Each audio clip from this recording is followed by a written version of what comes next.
el punto que quiero hacer con esto, yo lo llamo pensar en grande en un mundo de escasez, es primero la relevancia de ponerte objetivos, pero segundo la relevancia de pensar en grande y cómo eso impacta lo que te propones. Les cuento un poco de la historia de OfficeNet, una experiencia divertida, que es cuando nosotros empezamos, la compañía más grande se llamaba Librería del Profesional, que todavía existe, que estaba cerca de tribunales, facturaba más o menos 5 millones de dólares al año. Y nosotros fuimos con un plan de negocios que decía que íbamos a facturar 50 millones de dólares al año, íbamos a ver a 3M, a Hewlett Packard, le decíamos, ahora vamos a facturar 50 millones de dólares al año, muy cancheros, ahí como vieron la foto, ahí con cara de cancheros, y ellos nos decían, no, nene, a ver si entendés, el más grande factura 5. Nosotros decíamos, pero el mercado es de 300, nosotros vamos a facturar 50. O sea, no puedes facturar 50, el mercado no da para facturar 50. Nosotros le decíamos, sí, porque nosotros pensamos en grande. Entonces, ahora después la compañía facturó 50. Y cuando facturó 50 conocí al fundador de Staples, que fue el que terminó comprando OfficeNet.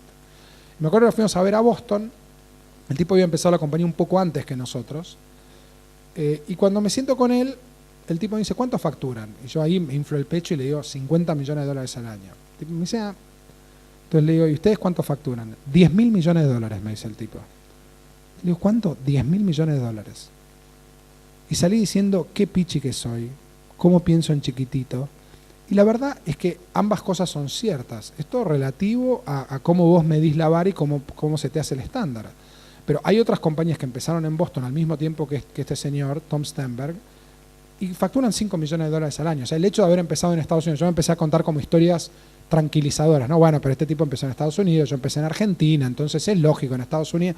Pero la verdad es que el tipo hoy opera en Europa, en Asia, en todos lados, y no hay ninguna razón por la cual yo no podría haber empezado un negocio que operaba en Europa, en Asia, en todos lados, si la verdad el mercado de Boston no es, en términos de población, muy distinto que el de Buenos Aires. Entonces yo pensé en ir a Brasil como gran hazaña, él pensó en ir al mundo como su gran hazaña. Y creo que yo me llevé como un gran aprendizaje de eso, de que por un lado uno piensa en relación a otros por ahí mucho más grande y piensa mucho más chico en relación a otros también. Y la pregunta es, ¿qué ejercicio uno puede hacer en algunas dimensiones de su vida para pensar más ambiciosamente de lo que uno normalmente piensa? Y animarte a pensar más en grande. Así que esa es como la primera reflexión que quería compartir. Y a mí me gusta mucho esta imagen porque a mí me preocupa un poco el mundo New Age y sobre todo esta cosa del poder de la intención, ¿no? Es como, no, si tú no tienes el trabajo, hay como una falacia filosófica que es, si no tenés el trabajo que querés, es porque no lo quisiste lo suficiente. Yo digo, no, eso es un verso, o sea, yo puedo querer el trabajo que quiero y no lo tengo porque hay otro que está más capacitado para ocuparlo, digamos. O, digamos, si no tienes el auto que quieres es porque no lo has querido, el poder de la intención. Digo, no, el poder de la intención es valioso, el poder de la ambición es valioso, pero al mismo tiempo tampoco es que, digamos, después hay que ejecutar, hay que hacer que las cosas pasen, hay que tener las capacidades para querer hacerlo. Digamos, yo puedo ambicionar ser un gran bailarín clásico y poder ambicionarlo por el resto de mi vida y nunca va a pasar. Entonces, digo, en el fondo, el secreto es cuál es la combinación entre pensar en grande y tener la capacidad de ejecutar para que las cosas pasen. Pero el punto que quiero dejarles a ustedes es cuán en grande creen que ustedes piensan. Los que tienen fuerza de ventas, muchas veces les hago este ejercicio, les digo, ¿cuántos vendedores tenés? 4, me dicen. Le digo, bueno, ¿qué pasaría si tuvieras 40? Yo lo llamo el factor por 10. Me dice, ¿cómo 40? No.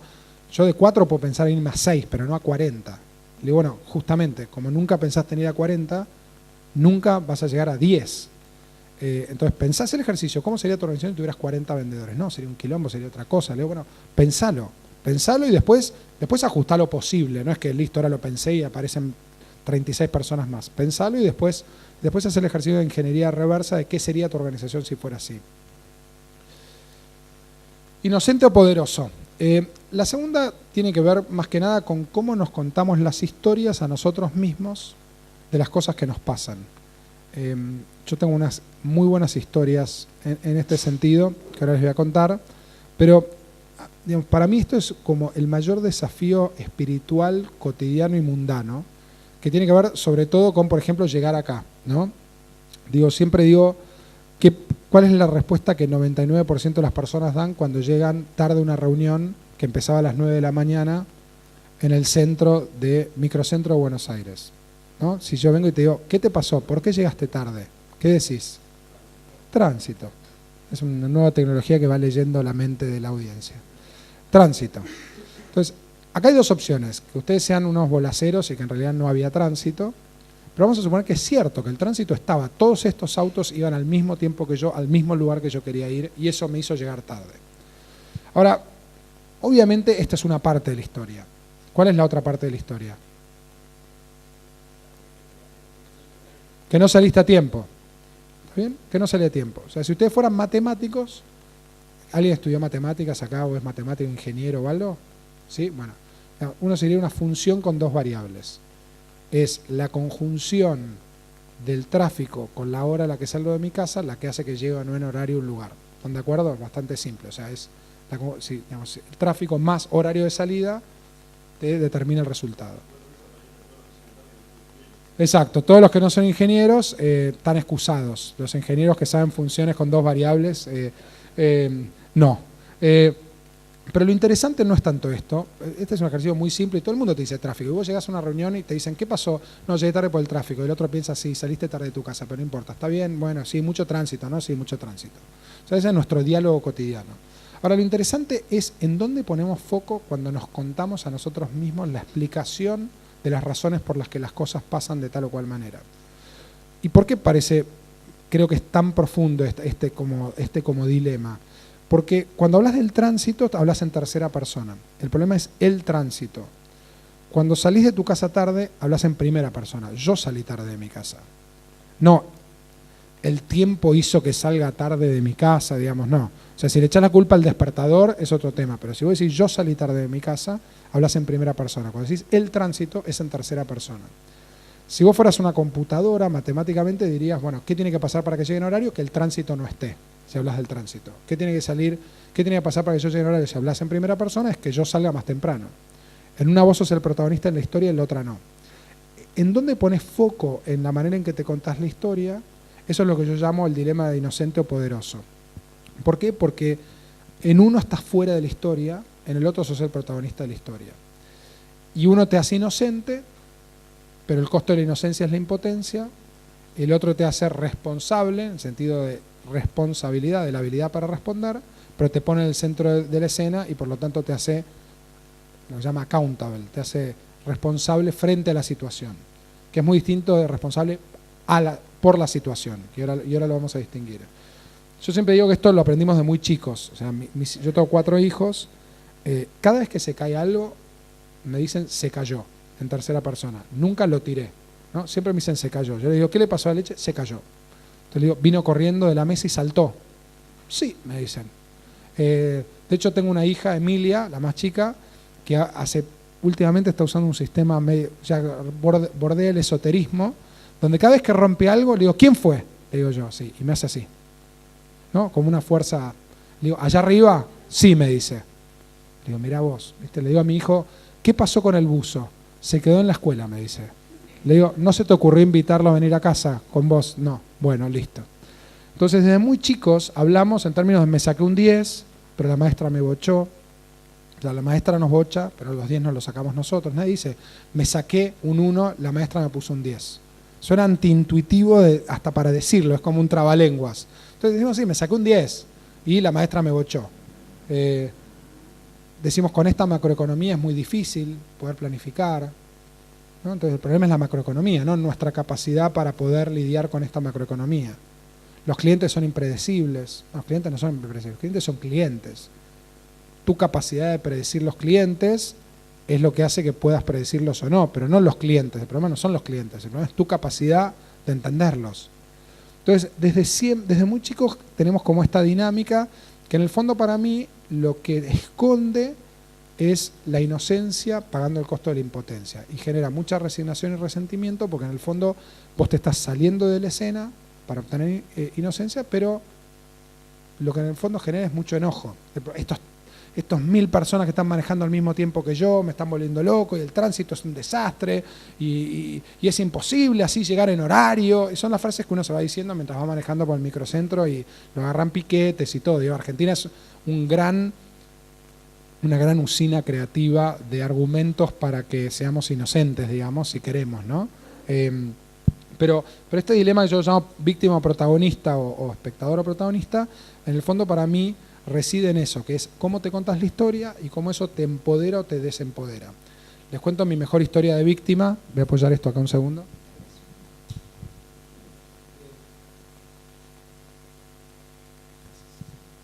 Mi mejor historia de víctima fue en el 2001. Nosotros, Staples decide que quiere comprar OfficeNet. El presidente mundial de Staples nos dice, ¿qué es eso? Ah, ¿esto para avanzar? ¿Cómo? ¿Dónde? No, este OfficeNet no. Ahí está. Ah, no me avisaron. No es mi culpa. No me avisaron. Che, soy una víctima de... Bueno, ahí estamos. Ahí está. Bueno, gracias. 2001, presidente de Staples dice, vamos a conocer OfficeNet, vamos a Argentina, el tipo uno de los 100 CEOs más importantes de Estados Unidos, viene un mes antes de que renuncie de la Rúa, ¿está bien? Y que tengamos 5 presidentes en 10 días. Le armamos un plan que se llamaba el plan Truman Show, que era, ya empezaba a haber saqueos en los supermercados, ya empezaba a haber un quilombo creciente. Dijimos, el tipo se tiene que ir con la imagen de que Argentina potencia. Está todo bien, no pasa nada. No pensábamos que de la Rúa iba a renunciar, pensábamos que por ahí se iba a estabilizar. Entonces vino, lo buscamos en Ezeiza y teníamos camionetas, todas las camionetas de OfficeNet, que hablaban entre sí y se iban avisando donde había desórdenes sociales, para ponerlo de alguna manera. Entonces me acuerdo que lo pasamos a buscar por Ezeiza, venimos por Lugones y nos dicen, no agarren, eviten la Ilia, eviten, Paseo del Corta, están saqueando Paseo del Corta. Entonces pegamos la vuelta, nos metemos por el Botánico y empezamos a andar por el Botánico. Y al rato decían, no salgan del Botánico porque, me decían las camionetas, ¿no? Entonces, y me acuerdo que el señor decía, no pasamos por acá. Yo ya tengo la imagen de que ya... Entonces le hicimos todo el plan Truman Show. Llegamos, vimos todo a la noche, dijimos, tenemos que ir a comer a un lugar donde haya gente. Entonces mandamos las camionetas a recorrer qué restaurantes había gente. Rodicio, Costanera, lleno de turistas, ¿no? Entonces nos fuimos ahí y, claro, no hablaron con nadie, con lo cual decían, che, qué bien, la economía bien, la verdad que están las mesas ocupadas, todo. Bueno, se fueron a las 2 semanas, camionetas de Oca explotando al lado del obelisco, no sé si se acuerdan. Entonces me llama el presidente de Staples a mi casa y me dice, mira, no vamos a avanzar con la transacción. Esto era 2001, terminó siendo en el 2004, o sea, pasaron 3 años, pero en ese momento me dijo, no vamos a avanzar con la transacción, Argentina demasiado riesgoso, te agradezco, pero no vamos a avanzar. A cuya respuesta la mía fue víctima total. O sea, qué injusto, yo, emprendedor, construyendo valor en la Argentina, de golpe me pasa esto, ¿por qué estos gobernantes que me hacen esto a mí? O sea, una historia de víctima fantástica, la verdad que era cierta, o sea, era cierto que yo me había roto el lomo y de repente las ventas en dólares habían caído 75%, tenía inversores en dólares que querían retornos en dólares, tenían cláusulas de rendimientos asegurados en dólares. O sea, era un quilombo para mi vida profesional por algo que no tiene nada que ver conmigo, que es que de repente los gobernantes habían generado tal desorden social que yo tenía que pagar el plato roto de una devaluación, de ir de 1-1 a 4-1 y mi facturación en dólares destruida, pérdida de clientes, stocks destruidos. O sea, ¿qué culpa tengo yo? Y estuve así 6 meses, hasta que un día vino un amigo y me dijo, mira, hace 6 meses que te estás quejando. Me dijo, y te seguís quejando, y te seguís quejando. Me dijo, ¿para qué te sirve? Y la verdad que me quedé duro y le dije, la verdad no me sirve para nada, me sirve para ventilar, no sé, es como que uno ventila, pero la verdad que no cambia en nada. Y la conclusión que saqué fue, y fue una pregunta matadora que me hizo un mentor mío, me dijo, ¿quién decidió emprender en la Argentina? Y bueno, nací acá, le dije. Me dijo, pero eso no es una decisión. Me dijo, es como decir que bueno, naciste acá, estás condenado a emprender acá. Dije, bueno, pues sí. Me dijo, vos podrías emprender en la Argentina vendiendo servicios al exterior, por ejemplo, y no vendiéndole a consumidores argentinos, si la devaluación en ese caso te hubiera ayudado. Digo, hay un montón de compañías en Argentina que venden servicios al mundo. Es cierto. Me dijo, y esta es la primera vez que pasa en la historia de Argentina, o sea, Argentina como Suiza, y de repente tuvo la primera crisis en su historia, y vos tuviste la mala suerte de que justo te tocó la única vez en 200 años de historia de la Argentina que esto pasa, o esto pasa cada 10 años y pasó. Ojalá no vuelva a pasar, ¿no? Cada 10 años. Pero digo, y ahí me cayó la ficha y dije, yo decidí emprender en la Argentina. Yo emprendí en un país que tenía una volatilidad implícita, apostando a un mercado local donde pasó algo que suele pasar en la Argentina cada X tiempo, lamentablemente, hacete cargo. Y ahí se me dio vuelta completamente la ecuación y dije, no, en el fondo yo, por acción o por omisión, decidí emprender en Argentina, para el mercado argentino, tomando los riesgos que no estaba dándome cuenta que tomaba, pero que tomé. Y eso me cambió completamente la situación. Ahora, en general, cuando vos pasás de víctima a protagonista, lo que te genera es mucho poder, pero al mismo tiempo te genera un poco de angustia, porque pasás a verte en el medio de la escena y era mucho más fácil echarle la culpa a los demás. Pero la pregunta de vuelta es en qué dimensiones, sobre todo la Argentina impredecible y todo, uno busca estas salidas automáticas de contarse las historias en tercera persona porque es mucho más fácil, ¿no? Y porque te juntás con tus socios de victimaje y los otros te alientan, ¿viste? Como vos vas a decir, no, mi jefe me prometió el bono y no me lo dio, sí, pero es así, él siempre es así, sí, entonces te juntás y se dan manija y se dan leña y todo se dan leña mutua. Y después salís de ahí, no cambió nada, digamos, no hablaste con tu jefe, no pasó nada, tu jefe sigue no dándote lo que vos querías. Entonces, bueno, es una reflexión que me parece interesante, es cómo te ves como parte del problema para verte como parte de la solución. Que es una frase que a mí me gusta mucho, si no te ves como parte del problema, no te vas a ver como parte de la solución.